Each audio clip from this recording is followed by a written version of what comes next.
Welcome to the Good Girl Confessional. I am your host, Sandy Lowres, and of course, the Good Girl Confessional podcast is brought to us by WB40. Women Beyond 40. If you're looking for a bit of extra in your life, check out WB40.com. Today in the confessional, I'm super excited to be talking to marketing guru Therese Tarlinton, who has just released her new book, Swap, Marketing Without Money. She has come from an incredible background where she has worked for Jeep, the United Colours of Benetton, Sesame Street, believe it or not, and The Block. And she's been helping small businesses deal with their marketing without all the added expense for quite some time. I'm super excited to talk to her today. Please welcome to the confessional, Therese. Hello, welcome to the confessional, Therese. How are you? Oh, Sandy, it's an absolute pleasure to be here. Thank you for inviting me. Oh, I'm super excited for you to be here. I love a fellow redhead, so this is super exciting. I know, we have to band together, right? We certainly do. Although, we were having a bit of a chat. The weather's not doing great things for redheads today. My hair is just flying away. It's a bit frizzy. I know, mine's all furry or fluffy and, but instead of sleek and straight. But you know what? We'll just have to work with it. We'll go with it. You look gorgeous, by the way. Oh, you're very kind. You also look great. Thank you. Well, I'm so thrilled that you could join us here today because I have... basically, I think about you as a marketing guru because you have had such an extraordinary career in marketing, and now you are the author of your own book, which of course is called Swap, and I can't wait to chat with you about that. But I thought I would jump in first and find out, how did you get into marketing, and tell us about your journey from, when you started that journey to now. Yes, love to. So marketing is my craft. It's something that I finished school, didn't know what I wanted to do, went into hospitality because I thought hotels looked really great. Little did I realize that I actually wanted to stay in hotels, not work in them. And I got an opportunity to work at Key West, which is a big hotel in Sydney, in their business centre as a receptionist. And during that, I actually met all these business owners that were in this business centre, and one of them was a manufacturer. And they were called Bush Friends Australia, and they made plush koalas, kangaroos, wombats, and they sold them to all the duty-free shops all around the country. And they were a pretty cool small business. They actually did a bit of a call out and said that they wanted somebody, a marketing coordinator. And I was like, I do not know what that is, but I really like you guys and I really like your business. And so luckily I got that job as a marketing coordinator, not having a clue. And that marketing manager then actually started introducing me to marketing. And at that point I went, oh my gosh, this is it. I love this. And I actually went to uni and did full-time work, full-time uni to actually get a marketing degree. And what I realized when I was doing that was all these things that I was doing at work, I was learning at uni what they were called. And I loved it. The more I got into it, the more I loved it. And, when you're at school, and I was a pretty average kind of kid at school, and then you find something that you're interested in, and marketing just made sense in my brain. It just lifted me up and made me excited. And I did really well. I became that kind of, straight A student that that I never thought that I could be, but I'd found my passion, my thing that I really, really love to do. And so from there, I just started working in businesses, went to work for some of the, the big businesses like Philips and Minolta and, big brands, and really loved it. Got to work overseas and do fun stuff. And at that point, I kind of got bitten by the entrepreneurial bug. And I was like, I really want to do this myself. I really want to do marketing, but in a different way. I would love to have my own business. And I didn't take the traditional route, which was to open a marketing agency. I actually found a product overseas. So I found on a trip to America a Jeep stroller. So Jeep is in the four-wheel drive, the brand that we all know. And they actually had a licensed range, which means that they borrow the brand or use the brand on a different type of product. So there was Jeep strollers and high chairs, and then there was also Jeep, T-shirts, there was Jeep luggage, there was all of these different licensed products using the brand Jeep. And at that stage in Australia, in baby, there was no international brands. So this is a while ago. And I realized, hang on a minute, because I loved babies as well. I was married, I hadn't had kids yet. And I was like, I don't know, this might seem like a good thing. It marries my true love of branding and babies. This might be a thing. This might be a good thing. And so with all my, 20-something courage, I contacted the company overseas and I sold my best possible marketing knowledge and talked about feasibility studies and opportunities in market and launch strategies, and bamboozled them enough to let them give me a chance to actually bring the product to Australia. So I bought some Jeep baby products to Australia, and it went berserk. So I got a little trade stand at a baby expo, and people just went crazy. They thought it was amazing. And they thought it was amazing because at that time there were no strollers with like pump-up tires. This was like a while ago. And so it had pump-up tires, and then for the baby it actually had a steering wheel with like a horn and little blinkers, like a little toy that they could actually use. And they thought it was fantastic. And so I actually created this, this little business out of my second bedroom. I went to the bank. I told them I was buying a car parking spot. Actually, a shout out to the manager at a branch at the bank, who was a lovely female. And I said, hello, my name's Therese, and I want to start a business. And she said, go outside, come back in, and tell me you want the money for any other reason than a business. And I went, gotcha. And I walked back in and I said, hello, my name's Therese, and I'd like the money to buy a car parking spot in the city as an investment. And she said, sit down, no problem. So I got the money, brought the Jeep strollers to Australia. They did phenomenally well. And that is where I really discovered the power of partnerships. Wow. Which is what the book's all about. This is amazing because I love your enthusiasm, and your whole face lights up like when you talk about that story. How cool are you to be only in your 20s and even thinking outside the box and thinking, I could bring a product here that no one's seen before? I love that. So from there, though, you went on to be a licensee for other products as well.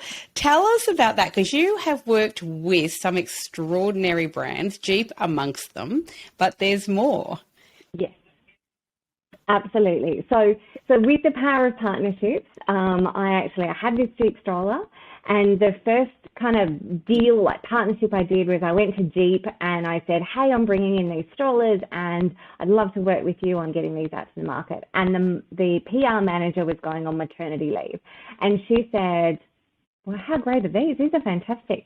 How about I do the PR, because I'm about to go on maternity leave, and you give me the products? And I said, done, no problem. Love that deal. Take it every day of the week. And so she got me into every magazine, every newspaper, all around, and I was everywhere, which was fantastic. And so that got me my next partnership, which was actually Huggies Nappies. Their agency reached out and they said, hey, we love this Jeep stroller. I've never seen anything like this. We're thinking that we might do a promotion and give away a Jeep car and Jeep strollers, so a Jeep for mother and baby. And would you provide us with some strollers? And we'll put you on the point of sale and the boxes all around Australia on every Huggies nappy box. And I was like, yes, thank you. That would be amazing. I'll take that opportunity. And so they were my first two power of partnerships. Like this really cool thing that happened that really got me going. And so I was able, out of my second bedroom, to reach $1 million in the first year, because that was just something that was like, it was there, it was great, there was nothing like it, and it was a great mix of a beautiful brand and product and that authority. And so from that, because when you're young you have no fear, right? So you're like, I'm like invincible. And this starting a business and making getting a turnover of $1 million, I'm like, oh, this is great. This whole business thing, fantastic. How easy is this? Oh, little did I know. But at that stage, it was super fun. So I had no fear. So then, of course, I was like, you know what? I want to actually do this by myself. I want to become a licensee. And so a licensee is when you actually approach a brand who has a leadership or a known global status, and you contact them about actually using their brand on products that you manufacture. So then I created a range of strollers, high chairs, cots, nappy bags, accessories with the Jeep brand. But also then I was like, hey, Sesame Street, you want to get into Australia? I know a few people called Target and Toys R Us and David Jones, and, I know them really well. And how about we do a range of Sesame Street as well? So I had Jeep and I had Sesame Street. And then I was like, why stop there? And at the time, Benetton. So remember Benetton's advertising out of Italy? And they were like landmark back in the day. So they were using multicultural faces. They were using a bit of shock marketing. They were like really a very, very big influential brand. And so again, I knew that they had licensees in like luggage and school stationery, and so in other places in the world. And so with all my 20-something courage, I plucked up and went and contacted Benetton and actually said, do you know what, you should actually do a range of baby products. You should do strollers and high chairs and cots, because I'm doing it for Jeep and for Sesame Street, and it's doing really well, and how about we do that? Now, they thought that was a great idea, so fantastic that they actually opened it up to like all these companies, like a tender. They opened it up and said, we're going to tender for the right to do Benetton strollers. And so I was like, oh, I'm sunk. I'm like this young woman in Australia, the other side of the world, going up against these huge global companies. The thing that I had, and I just had to use what I had. And so most of these companies were quite patriarchal brands. They were run by men, and they were a lot older.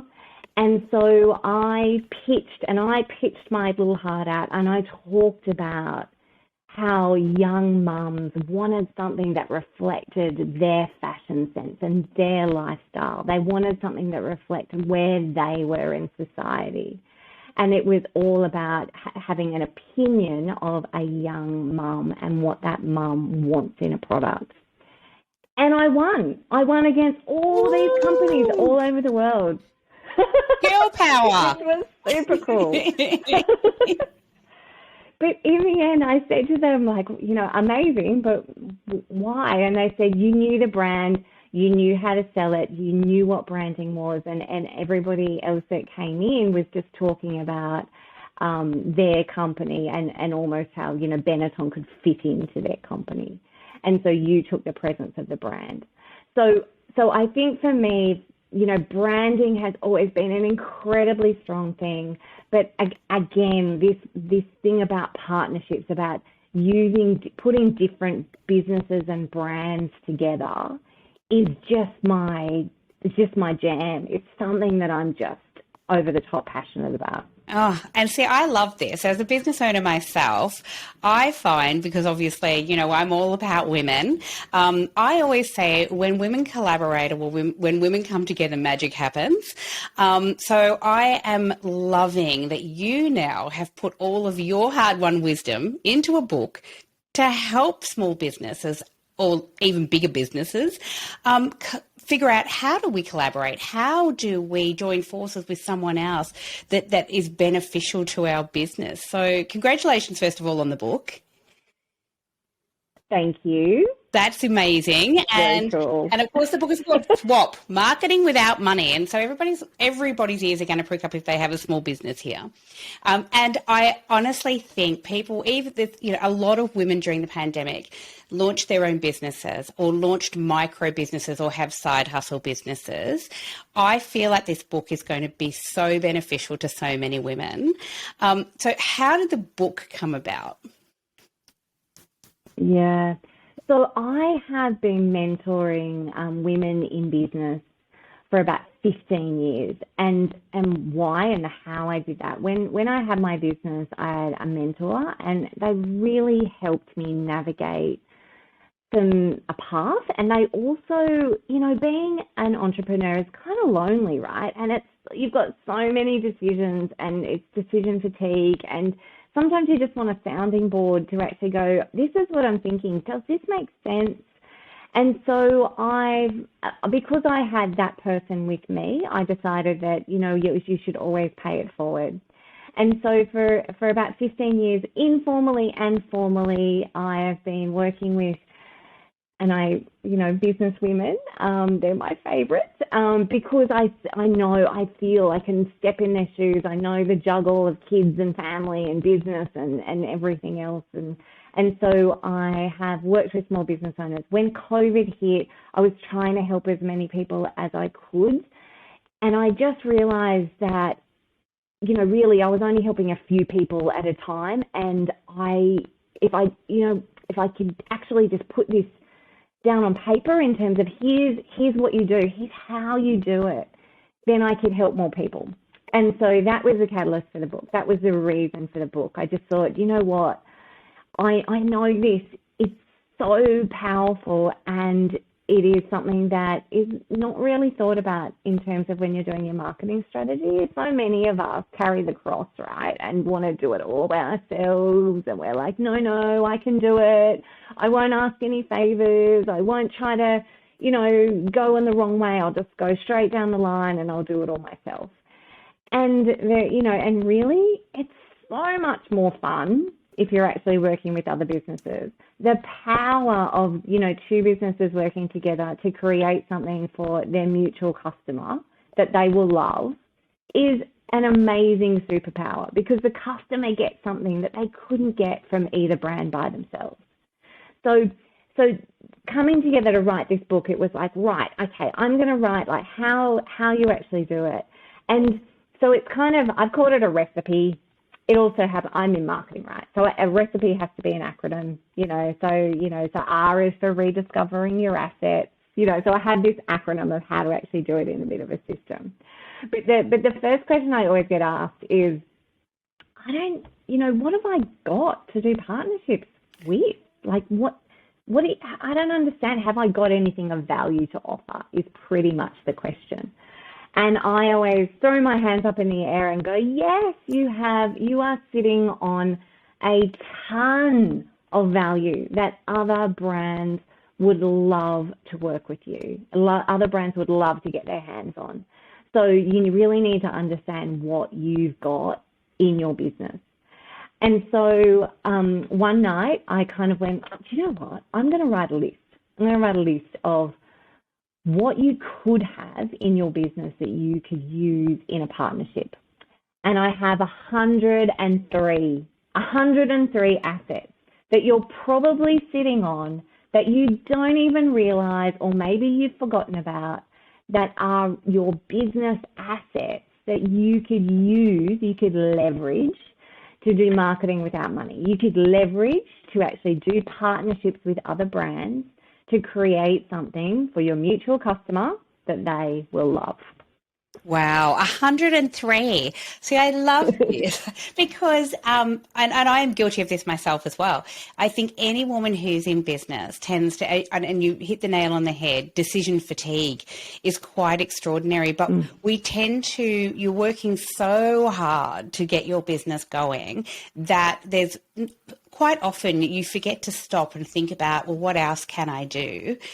So tell us some of those assets. I mean, just a few examples. Obviously, 103 is a lot and everybody needs to rush out and buy the book. But give us a few examples. Sure, of course, of course. So it really kind of goes through, so I think most people think unless you've got a large social following, that you haven't got anything to offer. And I will say every day of the week, I do deals with people who have zero social following, like don't even have an Instagram account. And that is because they have value in another way. So when you look at your value, so whether you're a startup or whether you've been going for a few years, now if you're a startup, then obviously use your strengths from what you've been doing in the years previous. So this could actually be in terms of your strengths in data. It could actually be the knowledge that you have. It could be a procedure that you've built. It could be, so when I look at it, you obviously as a product, if you've got a product, so just say you're a candle or you make clothing, then obviously you've got a whole lot of things that you can draw on. So if you're a product manufacturer, then obviously you've got your end product. Now you could use that to do sampling, you could use that to do a gift with purchase, you could use that to do co-branding. And if you have a service, so if you're an accountant, a hairdresser, like something that isn't a physical product, then you obviously have a procedure or something that you're known for or a skill that you have. And so those are assets that are incredibly in demand. And your ability to package that up and actually offer it to another brand is really, really needed right now.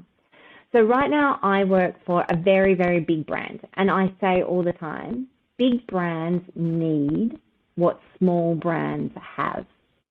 And when I say that, that is about when you're a big brand, whether you're listed or whether you're an international company or whether you're, kind of a commodity-based product, as in it might be in telecommunications or something like that. When you're a big brand, you're like the Titanic, right? Like you're really big, but it's really hard to kind of be nimble and turn.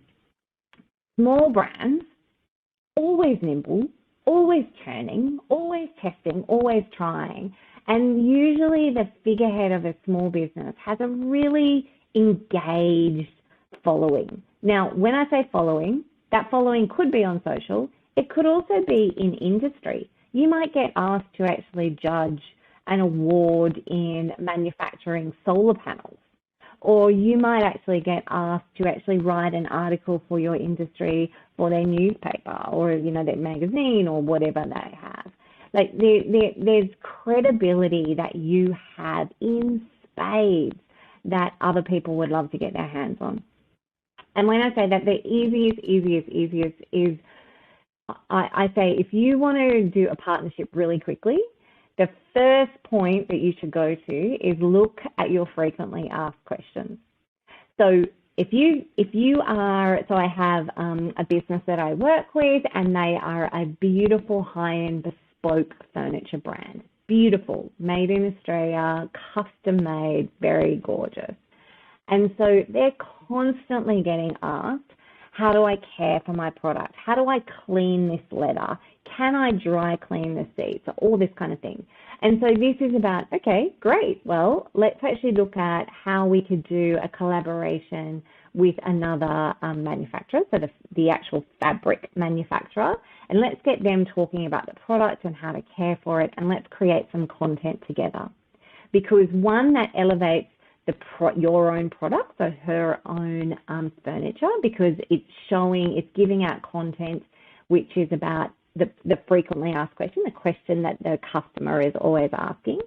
You then have the fabric manufacturer, and also we've got a dry cleaner involved, and so the three companies are actually sharing that piece of content with their audiences.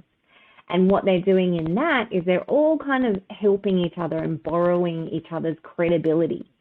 So they're all working together to give the customer something the customer needs and wants in a package that they're able to actually use in all their own audiences.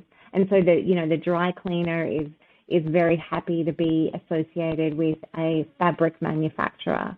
the fabric manufacturer is very happy to be associated with a very bespoke high brand of furniture.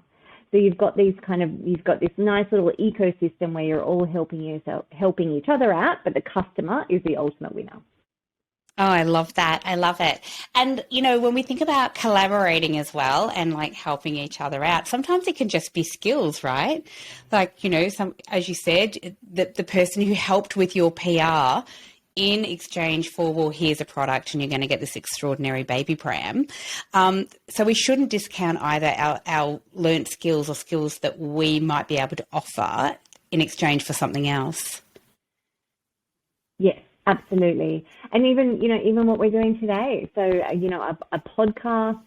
So obviously I'm incredibly, honored to be on this podcast and I'm happy to actually offer as much value as I can to your audience and hopefully help them out with some knowledge about partnerships and how to do them. And so then we're both helping each other. Now that could be a media swap, that could be a content swap. Really easy. Content swaps are the easiest kind of thing to do. So if you wrote an article and within that article you actually mentioned another brand and had a backlink to their website, and then you can actually share that article with that brand and say, hey, every day I get asked about X. And so I actually wrote an article about it and I've actually put it on my website, and I just thought I'd share it with you and see whether you actually wanted to do that as well. That is the easiest way. We know we're all dying for content. We're all struggling. And so to actually have other brands use your name, use it on their website, you've got a backlink, it helps you with SEO. And so absolutely you could use your voice. So you could use your voice as a speaker or on a podcast. You could use your writing skills to write an article or a blog. You could actually use like creative skills. So could you package something up together as a product? And obviously you can use your presence.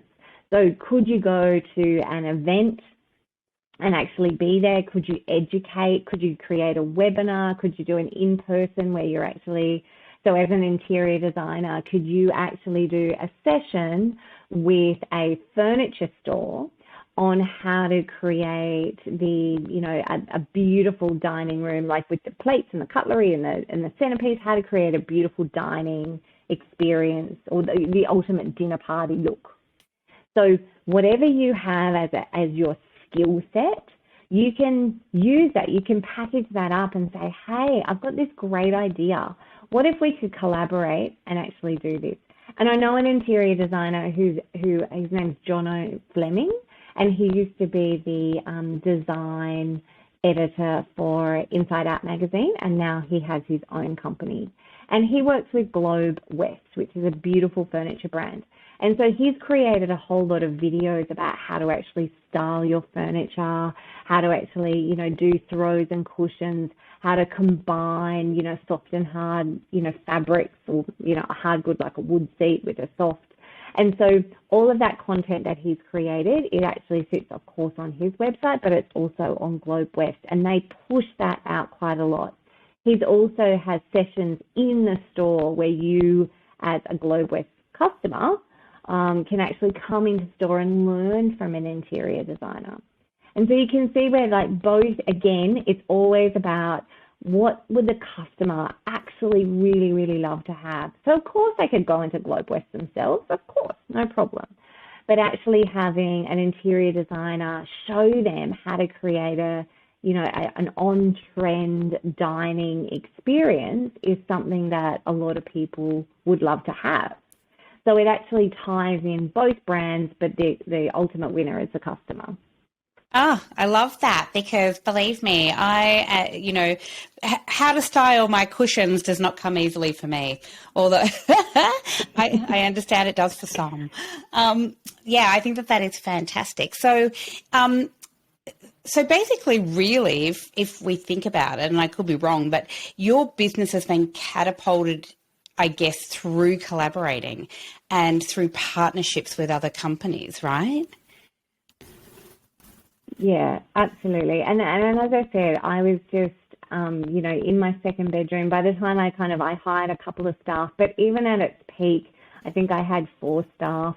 So it was never a huge company, but I just had, used partnerships. I used the brands to actually get me in the door of other things. So use the brands to actually get distributors, and use those distributors to get into different retailers in different countries. And so again, it was about what is, the power of association. So if you are a bookkeeper and you're actually doing something with, one of the credit card companies or Afterpay or, one of the banks, then that brand just adds credibility to you. So it's really about just really trying to find what, where that opportunity is. And I guess just being really clear about partnerships. You can use partnerships for all different things. So it could be that you want to do an Instagram competition because you need to increase your followers. Or it could be that you're writing content because you want to increase the size of your database. It could be about, as I said, about credibility. So you're actually trying to, and that could be around entering awards or winning awards or working with another company or working with a charity that is really centered around your values and your purpose. And it could be around like an in-person where you're actually trying to take your digital brand that people, they can't touch and feel, and actually creating an experience where people are like, wow, I know they're online, but actually I got to meet some staff, I got to meet the owner, I really love what they're doing. Now I'm going to tell all these people about, this online brand because I've actually had the opportunity to meet them in person. And I know that I went to like a business chicks event, and Tinder was there. And so Tinder was there kind of taking all the scariness out of it. They were saying, this is actually how it works. This is what you can do. This is what you can do if you're not having the greatest experience. And they made it really beautiful and friendly. And they were talking to a real person who could actually answer their concerns. So again, in a in-person experience for a digital brand can actually elevate and propel your sales because you're offering them the chance to actually interact with you personally. Oh, I love that. And I do love the idea of relationship building. I think it's really important. And I guess because, obviously, we have Women Beyond 40 magazine and the Women Beyond 40 platform. So collaboration is really important to us in terms of the women that we work with and, offering yes, we have we offer paid opportunities for writers, etc. But there's a lot of collaboration that goes on in the background as well. And especially, you mentioned this podcast. I mean, podcasts are a really great example of that. And what we find is that, yes, you've got all this amazing knowledge and you're going to share it with all of our listeners. And I'm super thrilled, by the way, that you are. But what we find too, and this is when I say that magic happens, is that every time without fail, we have an amazing woman on this podcast. By the end of at the end of the podcast, I guarantee most will say, you know who you should talk to, and you should talk to this person because they're really aligned with what you're doing. I find that really amazing. Do you think that a lot of small business owners tend to do bits of collaboration and they don't even realize that they're doing it? Absolutely. Women are amazing collaborators. So every day, whether you're at the school gate or at a school function or, at a networking event, I think most people are really generous, and most people say, oh, I know, so I say the first thing that you need to do is be able to actually not pitch, but be able to just really clearly articulate what your business is. Because if you just kind of go, I'm in IT, then it's like, oh, okay. And there's no way to, you might kind of say, what area or, whatever, but it's kind of very closed. Where if you say, hi, I'm Therese, and I actually have a digital consultancy where I help small businesses create great SEO experiences that end up on page 1. And so they're like, okay, now I know who you are and now I know what you do. And now I know someone that I can actually, usually what happens is people say, I know someone who you should talk to, or I know someone who needs that.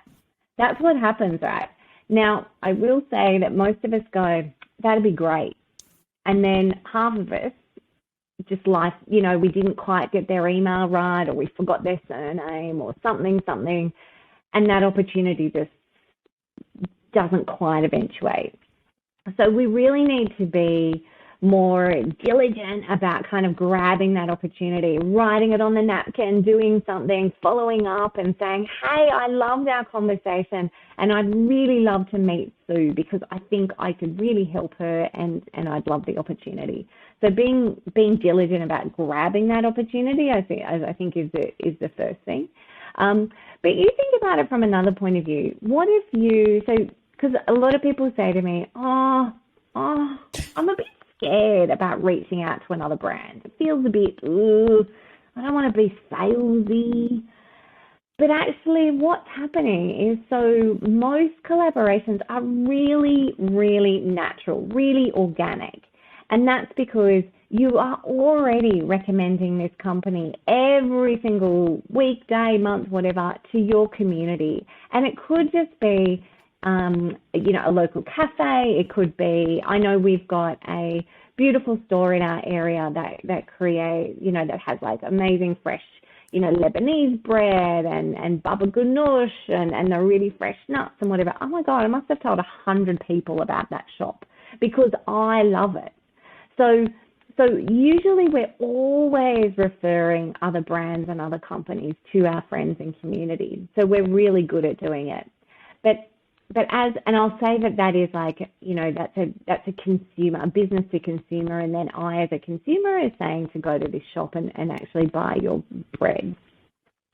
But what partnerships are really when like two businesses come together. And as a business, you're looking to use all your assets in your business, or maybe not all, but some, more than one of your assets in your business, and together actually create something. And the purpose of that collaboration is for you both to grow.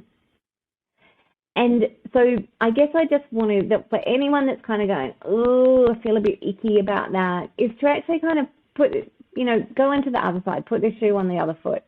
And so what if what if a fashion brand came to you as a stylist and said, we love the ensembles that you put together. We love your look. We follow you all the time. We refer to you all the time. We would love to work with you. Then it's really like flattering, right? Like out of all the people that they could have chose, they watched you. They've recommended you. They love what you're doing. And so take that opportunity and go, yes, like what can we do together? And so I always say, like, I love meeting people. I'm always having a good old chat to anybody that will possibly, give me their ear. And I'm always saying, like, what do you need? How can I help you? And even those kind of things, I believe in the power of generosity as well. I 100% believe that if you just talk to other business owners and say, what are you trying to get done right now? Like, or who's your big fish that you're trying to get? Or what are you trying to get done? And they say, actually, I've got boxes all up my hallway. I can't even get into the house anymore. I'm looking for like a warehouse space or something. And you go, I know somebody who can help you. Then, I honestly believe that good business karma, comes back to you. So if you're just generous and say, actually, I really do know someone that can help, and you just put them together with no intention for yourself, I swear it comes back to you. Like somebody will knock on your door the next day and actually go, I need to order another product, or I've got an opportunity for you, or something good will happen. And so I think we all just need to be in a space where we recognize that, it's hard doing your own business, and if we actually just start working together, and you know what, there's sometimes being a small business owner, you have to kind of leave your pride at the front door, right? Like you've already apologized to customers about a courier that didn't deliver, or, you're always kind of, thinking, okay, I'll take one for the team and I'll make this admission or do something when it might not even be your fault. And so this is an opportunity where it's like, you know what, this is really positive. Like, go to another business owner and go, I've got an idea, or this is what I do every single day. I'm always talking about your company. I'm always visiting your restaurant. I'm always talking about, to other business owners about this service.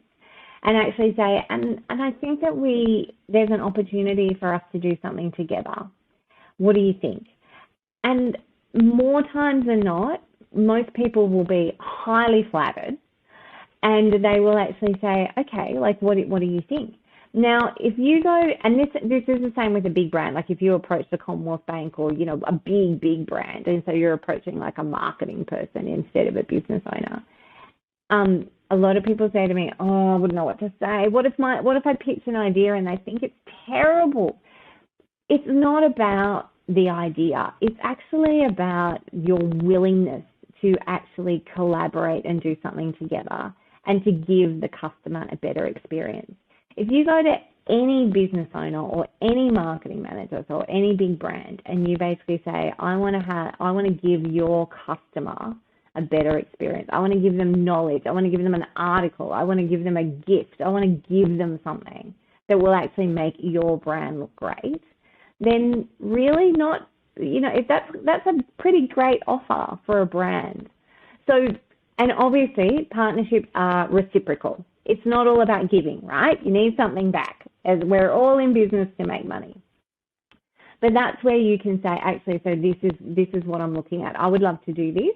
And in return, you could put it on your website, or maybe you could do an EDM out to your database, or maybe I could be at your event and actually speak. So definitely put it out there, plant the seed. Now, the seed is just to start the conversation, right? Once you start that conversation, you might work out that there's 10 opportunities and that you could actually work on. And so that first idea might not be the idea that actually you go with, but it just shows a willingness to actually collaborate. And that is a really, really powerful first step that, and it's quite alluring. So again, imagine somebody came to you, your business, out of all the businesses, and said, I love what you do, and I would love to work with you on a promotion to help both our brands. How would you feel about that? Well, it's pretty powerful, isn't it? So, it's pretty powerful. Yeah. And already, even in my head, so just be open to it. I love it. I mean, just listening to you talk, my brain is ticking over already thinking, oh, all those opportunities that maybe I didn't really pay much attention to or enough attention to. No, but I do think that you're right. And I'm a huge believer as well. I think we're very aligned on this, that in helping other people, sometimes without expectation of gaining back, that definitely doors will open. And we know at WB40 we've supported, with free editorial and advertising for, charities and non-profits who are out there on the front line taking care of women and children. But what that has done is opened many doors for us in terms of networking, of being able to interview incredible women, who have then talked about our product in return. And I think, there's such a powerful force that happens when people sort of let down their guard a little bit. I do think, and I don't, and you've sort of touched on this when people are scared to do it, but women tend to be our own worst enemies in terms of imposter syndrome. I don't have enough to offer, and you did say that before. So I love that in the book you do talk about, well, look at all these things that you could bring to the table. It's powerful. Yeah, absolutely. It is. And I guess that's the thing. It's just about, like, think about it from the perspective of just say tomorrow you decided to sell your company, right? For whatever reason, whether you want to, it was great or bad or whatever, but you decided, you know what? Or actually, let's frame this in a different way. What if a competitor actually knocked on your door and said, I love what you're doing. We're actually we would love to acquire you. We would love to buy your business. You've done such a great job. And you had to actually sit down and work out a price for your company that you were going to sell your company for. You would go through every single thing that you have and actually acknowledge it, write it down, and you'd put it as an asset, right? Like you'd sell it. You'd say, I am worth this amount of money because of all of these things. Okay? And you would, because you want to get the most amount of money for your business, right? Of course. Absolutely. And of course. So I guess think about it in that perspective. Like imagine, so we're all 100%, we've all got imposter syndrome. 100%. Everybody. I don't know one person that doesn't. And of course, we all look at the other person and go, how can that person have imposter syndrome? But I guess I think sometimes if you actually take yourself out of the equation and actually just look at your business and look at the assets that you have that are actually worth something, then you can actually just have perspective. And that's all I'm saying, is if you've got perspective in terms of, I've done a bit of a stock take and I've realized that I have, so I talk about 103 things. Imagine you had 10 out of those 103. They might be 10 of the most amazing things that would get you that deal with that big fish that you wanted. And I guess not dissimilar to if you were entering an award. So where you actually need to puff out your chest and go, we are, the best bakery in this area, or we are the best beautician in this area. And you describe why. You describe your customer experience. You describe your reviews. You describe the actual setting of what a customer is invited into and what that experience unfolds for them.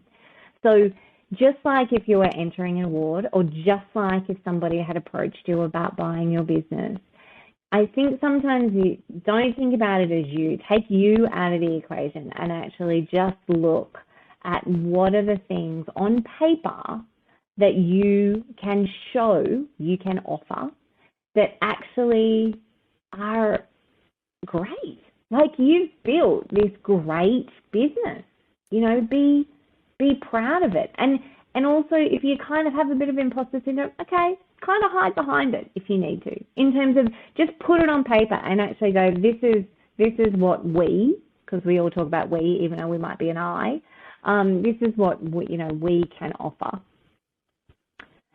I think that, and sit in it, just sit in it. And you know what?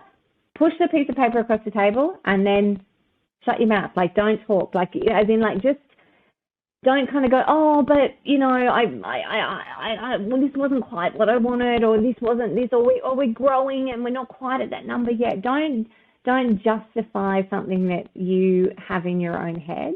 Just actually own the fact that you have done a great job and you have built something of great value, and that value is of other people would love to have that.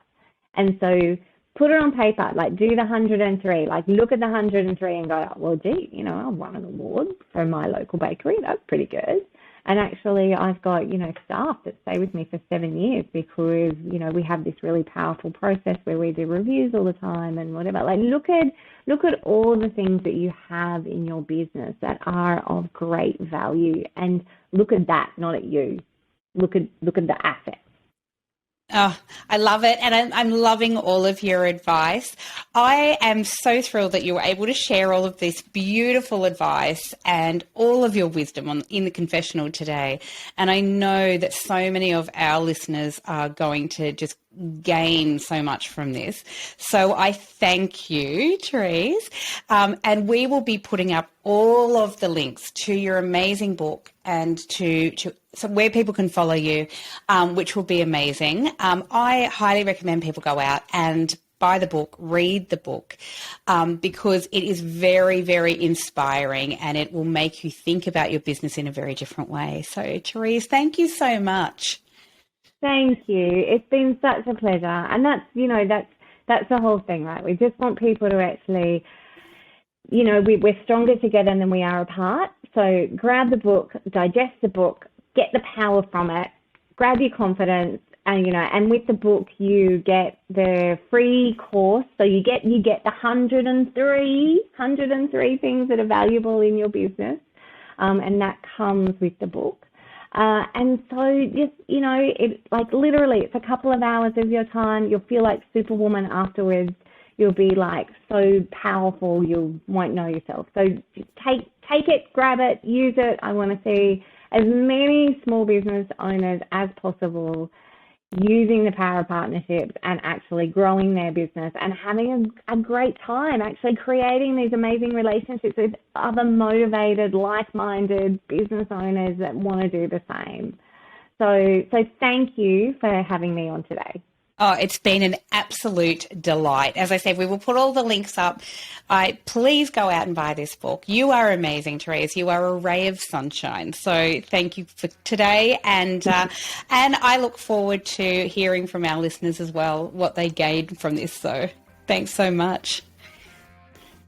Thanks so much, Sandy. It's been a pleasure. Thank you. Bye. Now just...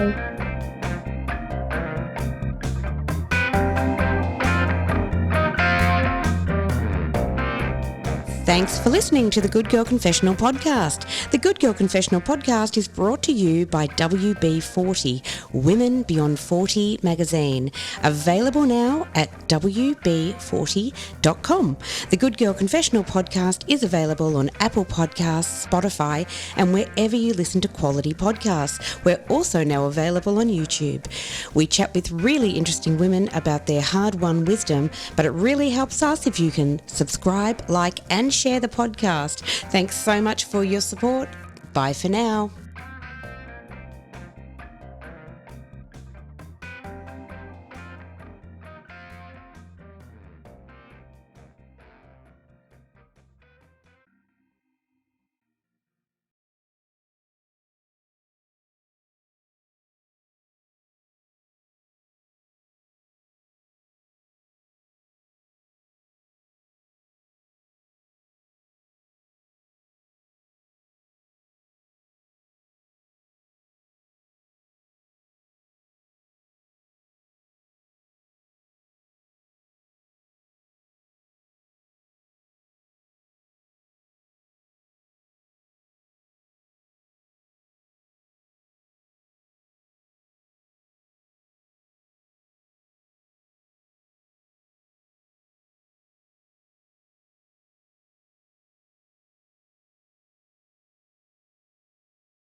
Thanks for listening to the Good Girl Confessional podcast. The Good Girl Confessional podcast is brought to you by WB40, Women Beyond 40 magazine, available now at wb40.com.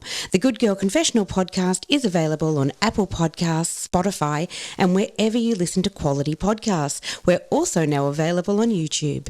We chat with really interesting women about their hard-won wisdom, but it really helps us if you can subscribe, like, and share the podcast. Thanks so much for your support.